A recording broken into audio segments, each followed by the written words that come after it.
Assalamualaikum warahmatullahi wabarakatuh. Saya Dina Zahabiati Ulumia. Berikut merupakan video dokumentasi dari hasil wawancara tentang moderasi beragama. Sebelumnya teman-teman saya akan memperkenalkan diri. Perkenalkan, nama saya Siti Mesara. Nama saya Salwa Rizky Fasa. Nama saya Muhammad Afkar Nabil. Nama saya Nikum Saidah. Nama saya Abid Johana. Nah, sebelumnya teman-teman tahu gak apa itu moderasi beragama? Moderasi beragama merupakan salah satu langkah untuk menghargai perbedaan keyakinan di tengah masyarakat dengan selalu bertindak adil, seimbang, dan tidak ekstrim dalam praktik beragama.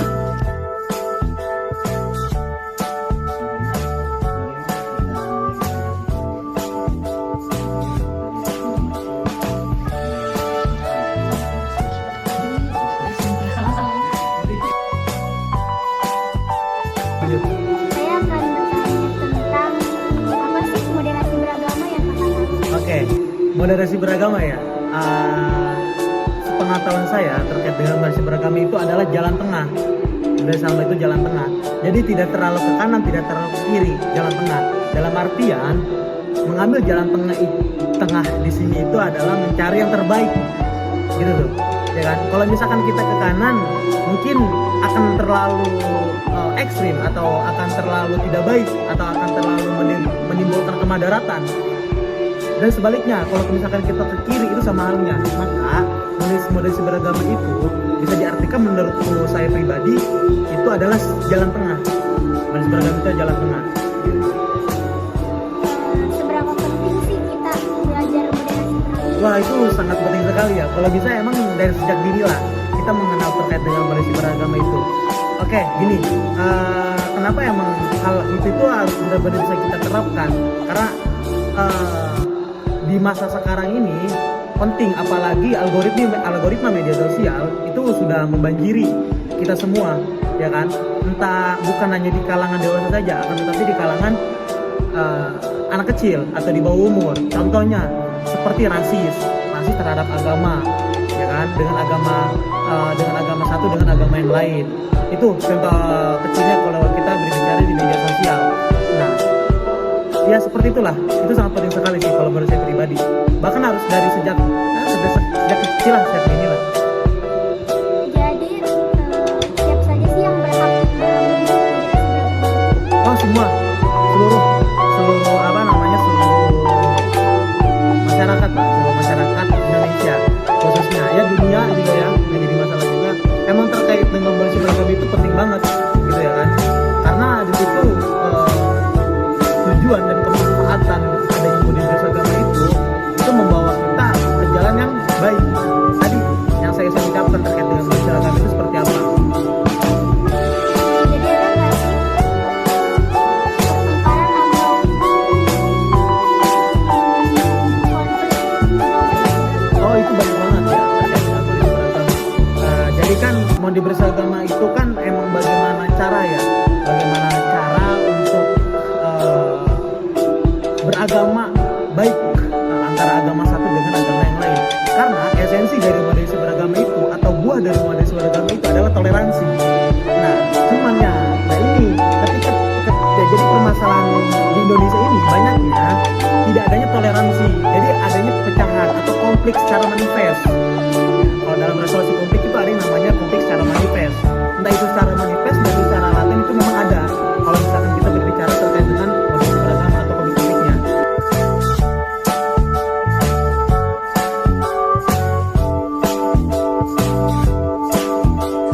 Saya akan mewawancarai tentang moderasi beragama.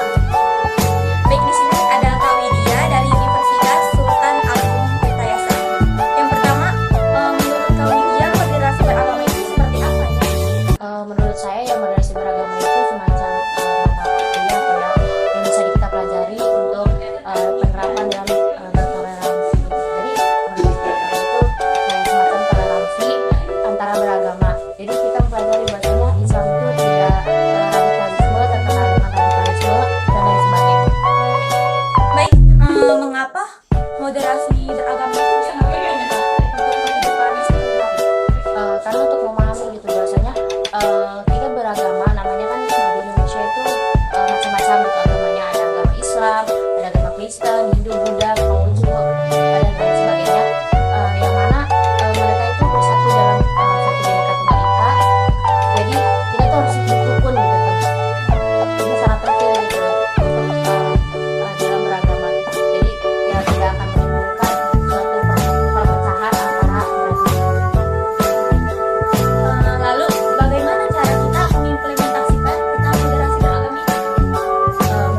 moderasi beragama itu sangat penting untuk kalangan kita gitu. Iya, sangat penting karena kita itu kan tinggal di negara yang memiliki banyak ragam agama ya. Khususnya di Indonesia ini harus saling toleransi, mau dia menganut agama apapun itu.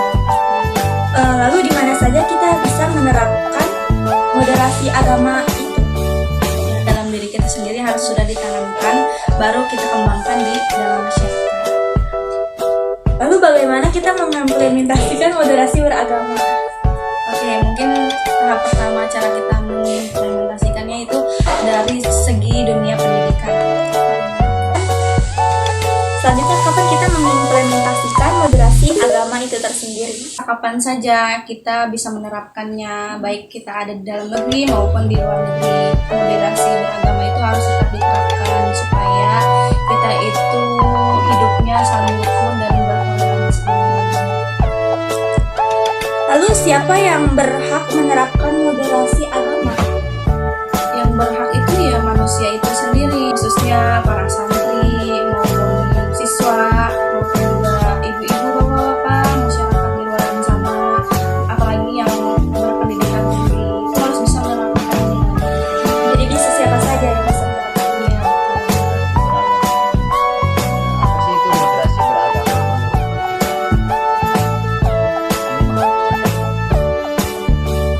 beragama agama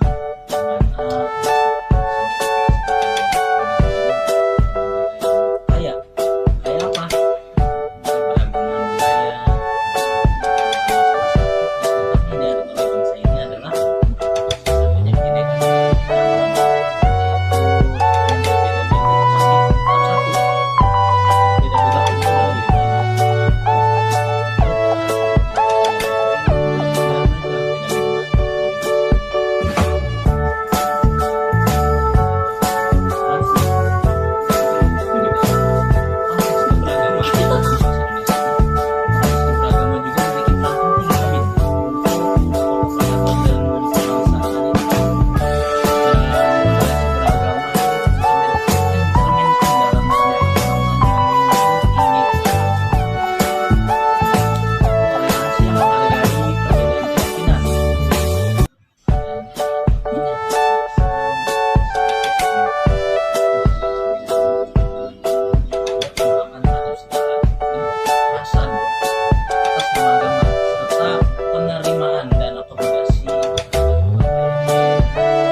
navigasi antara dua macam utama dalam konteks kebangsaan dan negara, yaitu ekstremisme dan liberalisme.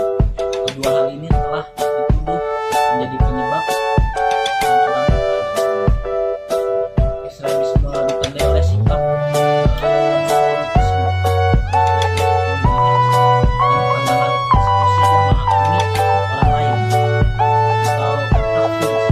Ini seringkali menyebabkan konflik, sektarian dan dampak ideologis dan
agama.